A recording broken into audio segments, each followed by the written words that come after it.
অল্প বয়সে ভূত সম্বন্ধে কৌতূহল মেশানো ভীতি সবারই থাকে, আমারও ছিল। ভূতের গল্প শুনতে ভালো লাগতো বটে, কিন্তু বেশি ভয়ের গল্প হলে বেশ 2-4 দিন গা ছমছম করত। শোন বিনু, যদি কখনো ভয় পাস তাহলে এই মন্ত্রটা বলিস: ভূত আমার পুত, শাকচুন্নি আমার ঝি, রাম লক্ষ্মণ বুকে আছে, ভয়টা আমার কি। ঠাকুমা ভূতের থেকে পরিত্রাণ পাবার জন্য আমাকে এই মন্ত্রটা শিখিয়ে দিয়েছিলেন। ক্রমশ বড় হবার সঙ্গে সঙ্গে ভূত দেখার একটা কৌতূহল জেগেছিল মনের মধ্যে।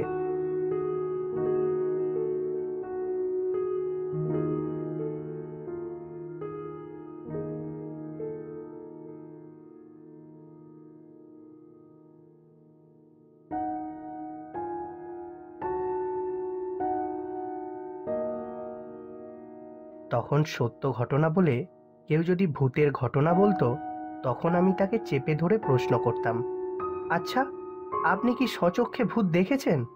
না, মানে হচ্ছে যে আমি নিজে দেখিনি, কিন্তু যে নিজে চোখে দেখেছে এমন লোকের থেকে শুনেছি।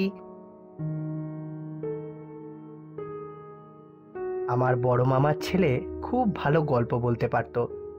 আমি তার থেকে অনেক ভৌতিক গল্প শুনেছি।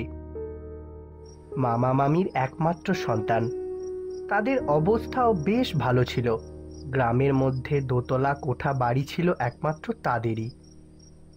জমি জমার আয় থেকে শুধু সংসার চলে যেত এমনটা নয়, বেশ বড় করে দোল উৎসব, দুর্গা উৎসবও হতো। একবার সেই মামাতো দাদার সাথে ঘটে যাওয়া ঘটনা সে আমাকে বলেছিল। আমার মামাতো দাদার বউটি ছিল ভারী লক্ষ্মী মেয়ে। লক্ষ্মী প্রতিমার মতো বউটি সারা বাড়ি আলো করে ঘুরে বেড়াতো। শ্বশুর শাশুড়ির সেবা যত্নে, ঘর সংসারের কাজকর্মে সকলের মুখেই বউয়ের সুখ্যাতি আর ধরত না। এইভাবে বেশ ভালোই দিনগুলো কাটতে লাগলো।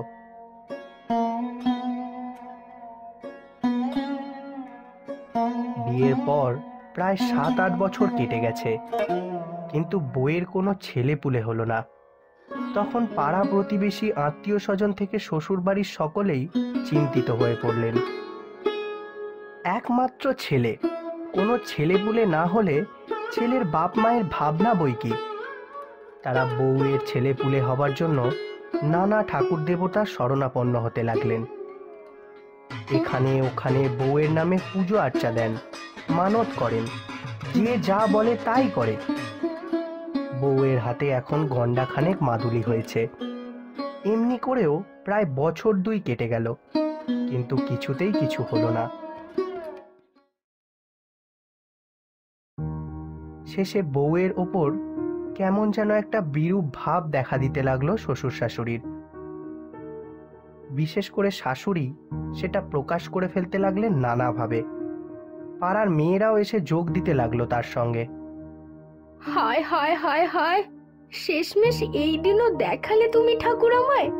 এ এ নিশ্চয়ই বউয়ের ওপর কোনো অশরীরীর দৃষ্টি পড়েছে, তাই ছেলে পুলে হচ্ছে না, আর শরীরটাকেও শুষে খাচ্ছে। টুকটুকে মিষ্টি বউয়ের মুখে ক্রমশ ভয়ে ভাবনায় কে যেন একরাশ কালি ঢেলে দিল। সুঠাম সুশ্রী চেহারা দিন দিন রোগা ফ্যাকাশে হয়ে যেতে লাগলো। এই সব কথা শুনতে শুনতে বউয়ের মনেও একদিন ধিক্কার এলো। না, আমি আর এ জীবন রাখবো না। একদিন রাত দুপুরে বাড়ির পাশেই এক জল থই থই দিঘিতে ডুবে আত্মহত্যা করবে বলে সে বেরিয়ে পড়ল। চারিদিকে চাঁদের আলোয় থমথম করছে। মৃত্যু ভয় না থাকলেও বউটি গাছতলায় কাউকে দাঁড়িয়ে থাকতে দেখে ভয় পেল। আলো আধারের মধ্যেও তাকে স্পষ্ট দেখা যাচ্ছিল। কে কে দাঁড়িয়ে আছে ওখানে? আস্তে আস্তে সে বউটির দিকে এগিয়ে এলো। গলায় পইতে, খালি গা, দীর্ঘকায় এই পুরুষটি এসেই ধমকের সুরে বলল, ছি মা, এ তুমি কি করতে যাচ্ছ? যাও, ঘরে ফিরে যাও। শিগগিরই তোমার মনস্কামনা পূর্ণ হবে। তবে হ্যাঁ, এ কথা তুমি কাউকে বলো না যেন। সত্যি সত্যি আমার ইচ্ছে পূরণ হবে। আমি আমি আমি মা হব। বউ সেই দিঘির পাড় থেকে আবার ঘরের দিকে গেল, আর অন্যদিকে ব্রহ্মদত্তী ব্রাহ্মণ হাসি মুখে অদৃশ্য হয়ে গেল।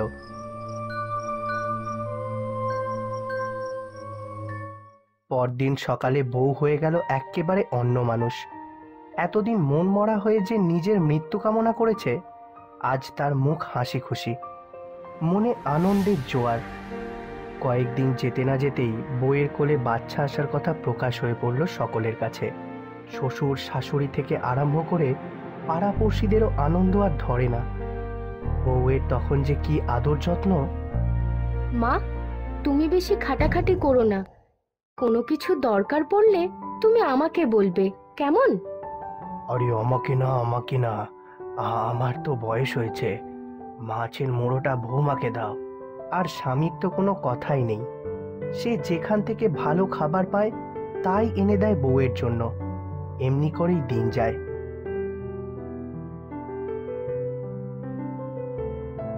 ব্রহ্মদত্তী ব্রাহ্মণের কথাটা কিন্তু বউয়ের পেটের মধ্যে ফুলে ফেঁপে উঠতে থাকে।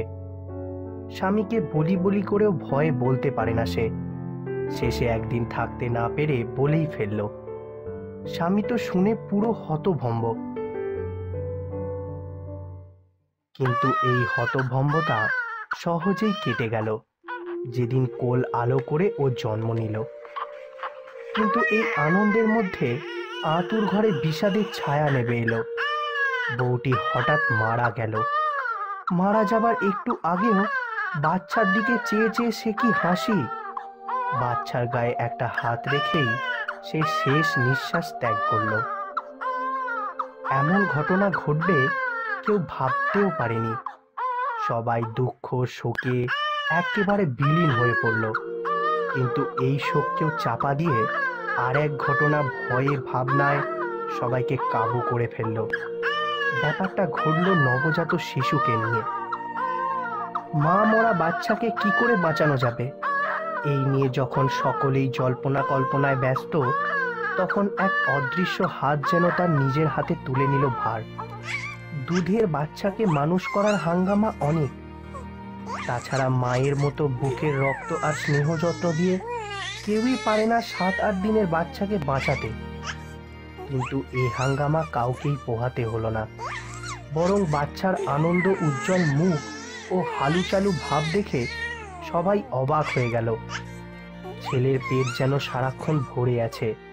খাওয়াতে গেলেও খেতে চায় না, বেশি কান্নাকাটি করে না। ঘরের একটা কোণের দিকে চেয়ে থাকে, একটু কেঁদেই আবার এদিক ওদিক দেখে চুপ করে যায়। মুখে হাসির রেখা ফুটে ওঠে। গায়ে কাঁথা বা ঢাকা ভিজিয়ে ফেললে সেগুলো সবার অলক্ষ্যে কে যেন পাশে টেনে ফেলে নতুন পাট করা কাঁথা কাপড় বদলে দেয়। প্রথমে ব্যাপারটা কেউ বুঝতে পারেনি, কিন্তু সেদিন বুঝলো, যেদিন দেখলো বাচ্চার দোলা বারান্দায় আপনা থেকেই দুলছে।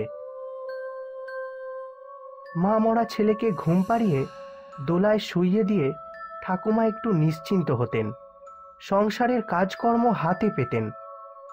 কিন্তু এমন কাণ্ড যে ঘটবে তা কেউ কল্পনাও করতে পারেনি। মানুষজন কেউ কোথাও নেই, অথচ দোলা আপনা থেকেই দুলছে। দুলতে দুলতে দোলাটা থেমে আসছে, আবার যেন কেউ ঠেলে দিচ্ছে সেটাকে। বাচ্চার ঠাকুমা বাড়ির সবাইকে ব্যাপারটা ডেকে এনে দেখালেন। দেখে সবাই তো থ হয়ে গেল। কথাটা ছড়িয়ে পড়ার সঙ্গে সঙ্গে পাড়া পড়শিরা ভেঙে পড়ল বাড়িতে। ব্যাপারটা জানাজানি হয়ে গেল আশেপাশের চারিদিকে। দূর দূর গ্রাম থেকে লোক আসতে লাগলো এই ভুতুড়ে দোলা দেখার জন্য। পাড়ার মাতব্বররা ঠাকুমার কাছে গিয়ে বলল গয়ায় গিয়ে ছেলের মায়ের পিণ্ডি দিতে। কিন্তু 1 বছর আগে গয়ায় মৃতের পিণ্ডি দেবার কোনো রীতি নেই। তাছাড়া ছেলের বাবা এসবে আপত্তি করল। এ ব্যাপারে সে ভয় পেয়ে গেল। না না না, এতে হয়তো আমার ছেলের জীবন নিয়েও টানাটানি হতে পারে।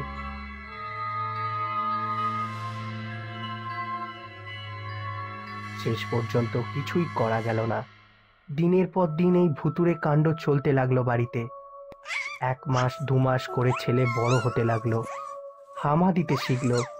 ক্রমশ তার মুখে ভাত দেবার সময় এগিয়ে এলো। ছেলের মৃত মা তখন অলক্ষ্যে থেকে তাকে তদারকি করে, তার সঙ্গে খেলা করে।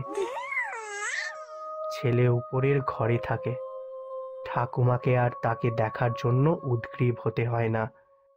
শুধু একটা বুড়ি ঝিকে অনেক বুঝিয়ে সুঝিয়ে বেশি টাকা দিয়ে তার জন্য রেখে দেওয়া হয়েছে। ব্যাপারটা বাড়ির সবার গা সওয়া হয়ে গেলেও সবারই মনে একটা অস্বস্তি লেগে গেল। কতদিন আর এইভাবে ভুতুড়ে কাণ্ড কারখানা সহ্য করা যায়? তাছাড়া ছেলে বড় হচ্ছে, তার মুখে ভাত দেবারও সময় হয়ে এসেছে। আত্মীয় স্বজনরা ভুল ভাল রটিয়ে বেড়াচ্ছে। ছেলের বাবা মানে আমার মামাতো দাদা আর সহ্য করতে না পেরে একদিন গয়ায় যাবার স্থির করলেন। যাবার আগে মা বাবার সাথে যুক্তি করা হলো যে গয়া থেকে ফিরে এসেই ঘটা করে ছেলের মুখে ভাত দেবে। কিন্তু তার আর সুযোগ হয়নি। গয়া থেকে ফিরে এসে ছেলের মুখ আর বাবাকে দেখতে হয়নি। যেদিন সে গয়ায় তার কাজ শেষ করে সেই দিনই গ্রামে ওই শিশু ডিপথেরিয়ায় কয়েক ঘন্টার মধ্যে মারা যায়। আশেপাশে যারা ওই ভুতুড়ে ঘটনার কথা জানতো তারা সকলেই এক বাক্যে ওই মৃত্যু সংবাদ শুনে বলেছিল, মাই টেনে নিল গো বাচ্চাটাকে তার কাছে।